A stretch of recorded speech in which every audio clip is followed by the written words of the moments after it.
वो मैं ये कह रहा था कि अगर आपने हमारा चैनल अभी तक सब्सक्राइब नहीं करा तो अब भी कर दो, नहीं तो बड़ा पछताओगे, बड़ा पछताओगे।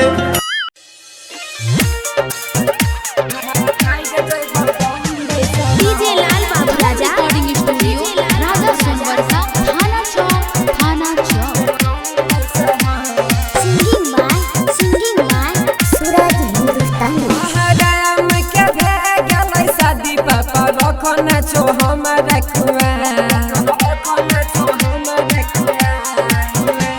हराम के भेगलै शादी पापा रखना छो हमरा कुआं। जल्दी से कइर दे बियाह न त भाग जइबो दिल्ली शहर। जल्दी से कइर दे बियाह न त भाग जइबो बम्बई शहर।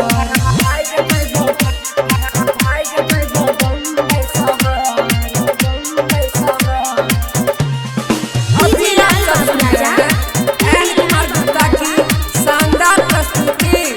सब छौरा रहै छै कनियन में लागल। किनिए के दै छै हो पौआ के पायल। यारावा सब रहै छै कनियन में लागल। किनिए के दै छै हो पौआ के पायल। नै जदी मन बहु पापा तो मोर जइबा खाई के जहर। नै जदी मन बहु पापा तो मोर जइबा खाई के जहर। जल्दी से कइर दे बियाह न त भाग जइबा दिल्ली शहर। जल्दी से कइर दे बियाह न त भाग जइबा बम्बई शहर।